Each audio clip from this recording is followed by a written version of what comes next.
रोहित शर्मा आणि विराट कोहलीचं पुराण संपलं असेल तर भारतीय क्रिकेट फॅन्सनी 2 मिनिटं लक्षपूर्वक या गोष्टी आहे का, कारण हा टीम इंडियासाठी अलीकडच्या काळातला सर्वात लो फेज आहे. गौतम गंभीर आणि अजित आगरकर जेव्हा खुर्चीवर बसले तेव्हा सर्वांनाच खूप अपेक्षा होत्या की आता टीम इंडिया अग्रेसिव्ह क्रिकेट खेळेल, पण अग्रेसिव्ह क्रिकेट सोडत जे क्रिकेट आपण खेळत होतो ते सुद्धा आता होत नाहीये. युरोप दौऱ्यावर इंग्लंड आणि आयर्लंड सोबत आपण 10 मॅचेस खेळलो, त्यापैकी आपण 9 मॅचेस हरलोय. एखादा दौरा खराब गेला मग त्याचं एवढं काय असा प्रश्न कदाचित काही जण विचारतील, पण मुद्दा हा आहे की हे सगळं घडलं आपण वर्ल्ड कप जिंकलो त्याच्यानंतर. आणि असं वर्ल्ड क्रिकेटमध्ये खूप कमी वेळा झालाय. वन डे आणि टेस्टमध्ये तर आपली पार वाट लागलेलीच आहे, पण T20मध्ये सुद्धा खूप अपेक्षा असताना आपण सतत हरतोय. गंभीर आणि आगरकर यांचे घेतलेले प्रत्येक निर्णय फेल ठरत आहेत आणि टीम प्रत्येक नव्या दौऱ्यात नवे पराक्रम करते. लाज वाटतील असे. तुम्हाला लक्षातही आलं नसेल की मागच्या 2 वर्षात चॅम्पियन्स ट्रॉफी नंतर भारतीय टीमचा परफॉर्मन्स किती खराब राहिलाय आणि काही प्लेयर्सवर किती मोठा अन्याय झालाय. या व्हिडिओत टीम इंडियाच्या चुकत जाणाऱ्या निर्णयांवर एक नजर टाकूयात. नमस्कार, मी संकल्प पाटील आणि तुम्ही बघताय लगाव बत्ती. काही वर्षांपूर्वी भारतीय क्रिकेटमध्ये एक गोष्ट स्पष्ट होती की मोठ्या मॅचेसमध्ये भारताला विकेट्स हवे असतील तर आपण काही ठराविक नावांकडे पाहायचो. मोहम्मद शमी, मोहम्मद सिराज, कुलदीप यादव असे प्लेयर्स. हे प्लेयर्स होते ज्यांनी मोठ्या प्रसंगी स्वतःला सिद्ध केलं होतं. पण आज टीम इंडियामधून ही लोक गायब आहेत. सिराजला फक्त टेस्ट पुरतं मर्यादित ठेवलंय, तर शमी कधी काळी भारतासाठी खेळला सुद्धा होता का हे सुद्धा आता कोणाला लक्षात नसेल, इतकं त्याला साईडलाईन केलंय. कुलदीप यादवला अधूनमधून खेळवलं जातंय आणि मोस्ट ऑफ द टाइम बेंचवरच बसून ठेवलं जातंय. पेसर्स सुद्धा फारच वेगळ्या पद्धतीने खेळवले जात आहेत. म्हणजे जे अनुभवी आहेत त्यांना चान्स दिला जात नाहीये आणि प्रत्येक दौऱ्यात नवेच चेहरे खेळवले जात आहेत. म्हणजे पुरेशी सेटल होण्याची संधी कोणालाच मिळत नाहीये. उरला प्रश्न बुमराचा, तर बुमराला स्पेशल प्लेअर म्हणून कमी संधी दिली जाते आणि महत्त्वाच्या मॅचेसमध्येच खेळवलं जाते आणि ज्यात तो खेळतोय त्यात तो इंजर्ड होऊन पुन्हा महिनाभर अवेलेबल राहत नाहीये. शिवाय वर्ल्ड कपला आता 3 वर्ष होत आहेत आणि बुमराने या दरम्यान अक्षरशः 1 वन डे मॅच खेळलेली आहे. आणि इथेच गुरनूर ब्रार, प्रसिद्ध कृष्णा, प्रिन्स यादव अशा प्लेयर्सचा प्रश्न येतो. नाही, नव्या प्लेयर्सना संधी मिळायलाच हवी, यात काही डाऊट नाहीये. कोणताही महान संघ फक्त अनुभवी प्लेयर्सवरच कायम टिकू शकत नाही, पण ट्रान्झिशन आणि रिप्लेसमेंट यात फरक असतो. जर एखाद्या नव्या खेळाडूला चान्स दिला जात असेल आणि दुसऱ्या एखाद्या प्लेयरला बाहेर बसवलं जात असेल तर या दोन्ही गोष्टींची कारणं स्पष्ट असायला हवीत, नाहीतर मग सिलेक्शनमध्ये फेवरिझम दिसू लागतो. गुरनूर आणि प्रसिद्ध कृष्णा हे दोघं सुद्धा गुजरात टायटन्ससाठी खेळतात. आता यात सगळंच काय स्पष्ट होतंय. इंग्लंड विरुद्धची नुकतीच झालेली वन डे सिरीज हा या चर्चेचा सर्वात ताजा संदर्भ आहे. भारताने ही सिरीज 2-1 ने गमावली. पहिल्या मॅचमध्ये भारताने चांगली सुरुवात केली, पण निर्णायक तिसऱ्या मॅचमध्ये इंग्लंडने 387 रन्स केले. तर यावरून आपली बॉलिंग किती कमजोर होती याचा अंदाज येतो. इंग्लंडच्या टीमने लेग स्पिनर आदिल रशीदला प्रत्येक मॅचमध्ये संधी दिली आणि त्याने रिझल्ट सुद्धा दाखवून दिले, पण आपण कुलदीप यादवला प्रत्येक बेंचवर बसून फक्त पाहण्याची संधी दिली आहे. त्याच्या जागी वॉशिंग्टन सुंदरला संधी दिली जाते, हे सांगून की त्याच्यामुळे बॅटिंगमध्ये डेप्थ मिळेल, पण त्यामुळे तो ना बॉलिंगमध्ये विशेष योगदान देतोय ना बॅटिंगमध्ये. 2027चा वर्ल्ड कप जिंकायचा असेल आणि आपण जर अशी तयारी करत असू तर मग खरंच अवघड आहे. गौतम गंभीर आणि शुभमन गिल यांच्या नेतृत्वाखाली भारतीय क्रिकेटचा परफॉर्मन्स पाहिला तर गेल्या काही सिरीजमध्ये कितीतरी मोठे प्रश्न निर्माण झाले आहेत.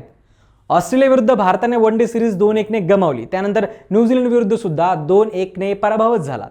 अफगाणिस्तान विरुद्ध भारताने 3-0 असा विजय मिळवला, पण त्यानंतर पुन्हा इंग्लंड विरुद्ध 2-1 ने सिरीज गमावली. म्हणजेच मागच्या 4 वन डे सिरीजपैकी भारताने फक्त 1 सिरीज जिंकली आहे आणि ऑस्ट्रेलिया, न्यूझीलंड आणि इंग्लंड विरुद्ध 3 सिरीज गमावल्या आहेत. याच काळात T20 क्रिकेटमध्ये सुद्धा आयर्लंड विरुद्धची सिरीज भारताने गमावली आणि इंग्लंड विरुद्ध ही T20 सिरीजमध्ये पराभव झाला, तोही व्हाईट वॉश सारखाच.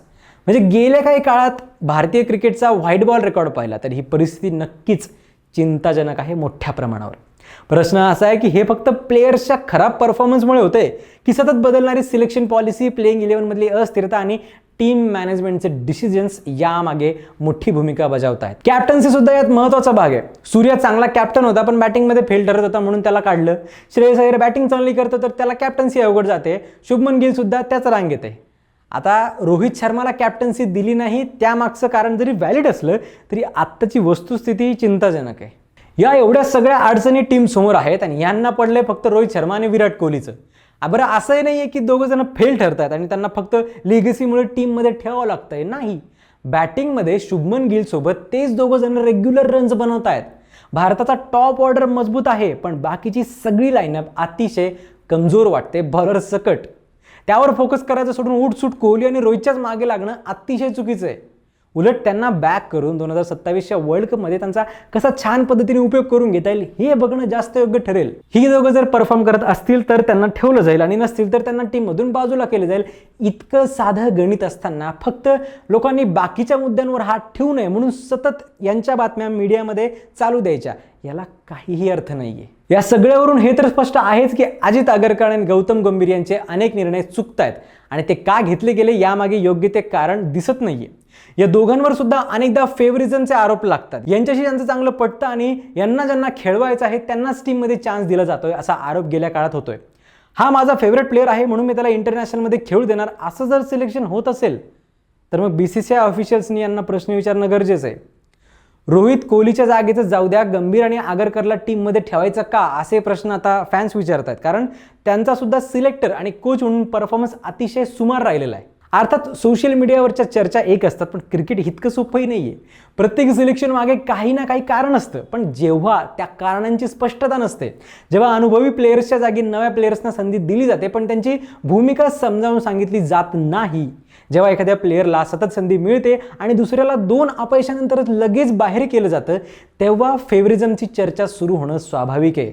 जसप्रीत बुमराह, हार्दिक पांड्या ही लोक इंजरीमुळे अनेकदा बाहेर असतात, पण यांचे ऑप्शन्स काय आहेत आपल्याकडे? काही प्लेयर्सना जी इतकी संधी मिळाली आहे ते तयार झालेत का बुमराह आणि पांड्याच्या लेवलला? असे अनेक प्रश्न सध्या निर्माण झाले आहेत. पर्सनल ग्रजेसचा आरोप गंभीर आणि आगरकर यांच्यावर सतत केला जातो, पण टीम इज अबव्ह एव्हरीथिंग ही गोष्ट जर विसरली जात असेल तर मात्र भविष्यात सुद्धा अनेक अडचणी येऊ शकतात. टीम इंडिया समोर आज अनेक प्रश्न उपस्थित राहिलेत. कोच आणि निवडकर्ता म्हणून गंभीर आणि आगरकर आणि कॅप्टन म्हणून गिल यांनी क्रेडिबिलिटी घेणं खूप गरजेचं आहे. सोबतच अडचणींवर उपाय काढून चांगले रिझल्ट देणं सुद्धा गरजेचं आहे. आज आयर्लंडने हरवलंय आपल्याला, पुढचा दौरा झिम्बाब्वेचा आहे. फॅन्सना अजून निराश करायचं नसेल आणि वर्ल्ड कप जिंकायचा असेल तर येत्या दौऱ्याच्या आधीच काही मोठे निर्णय घेऊन ते अंमलात आणणं गरजेचं आहे. तुम्हाला या सगळ्या बाबतीत काय वाटतं ते कमेंट्समध्ये नक्की सांगा आणि अशाच माहितीपूर्ण स्पोर्ट्स व्हिडिओसाठी पाहत राहा लगावबत्ती.